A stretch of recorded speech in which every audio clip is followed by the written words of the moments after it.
posebej so te besede slišati zanesljive, ker jih zgovori nekdo, ki se podpiše kot zdravnik.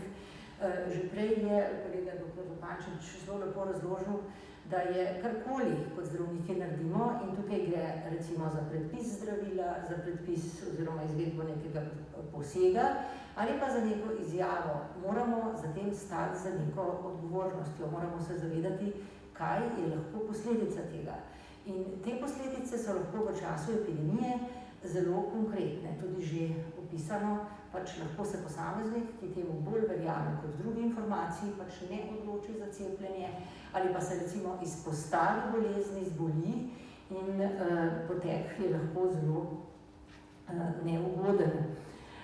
Zdaj seveda, kadar gre za konkretnega podpisanega zdravnika, se o tem pogovorimo tudi na zdravniški zbornici, ker včasih se tako stanje lahko oceni kot res neprimerno ravnanje, nekaj podobnega, kot če bi zdravnik narobe ravnal v svoji praksi. Zato imamo na zbornici več postopkov. Ena je obravnava na odboru za pravno-etična vprašanja in druga je obravnava, ki gre skozi tožilstvo in potem razsodišče prve in druge stopnje. Prav nedavno je bil ta pravilnik o postopku razsodišča prenovljen. Predtem se je namreč kakršnakoli taka slaba praksa nanašala samo na res zdravniško delo. Sedaj pa je dodan en tak člen oziroma ena alineja, ki se pa dotika tudi kakršnegakoli nečastnega ravnanja zdravnika, tudi ne takrat, ko neposredno obravnava zdravniško delo. Tukaj se seveda zavedamo neke tanke meje med tem, kaj je neka svoboda govora in kaj je pravzaprav tisto, kar je škodljivo ravnanje. Seveda se pa moramo zavedati, da v medicini, in medicina je vendarle znanstvena stroka, ne govorimo o neki svobodi govora ali svobodi razmišljanja, ampak govorimo o tem, kakšni so argumenti, ki stojijo za eno ali drugo trditvijo.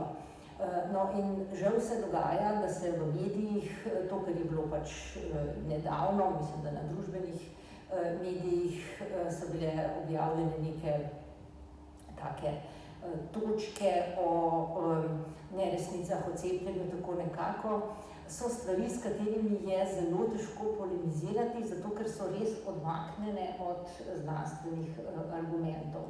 Eno so raziskave, ki so pač narejene na različne načine, pa gre v vsakem primeru za neko raziskavo, ki je bila narejena z neko preverljivo metodologijo in tako naprej. V drugem primeru gre pa za tako rekoč floskule in pamflete in s tem se je včasih zelo težko spopadati, ker nam vzven izgleda, da so seveda ti, ki izjavljajo take splošne floskule, neprimerno bolj prepričljivi. Zdravniki, pa tudi drugi ljudje, ki se ukvarjajo z neko stroko, vedno do neke mere dvomimo v tisto, kar trdimo, oziroma vedno postavljamo oziroma omenjamo neke omejitve. Vedno rečemo, to je bilo ugotovljeno v taki in taki raziskavi, ki ima tako potem recimo statistično moč in tako dalje.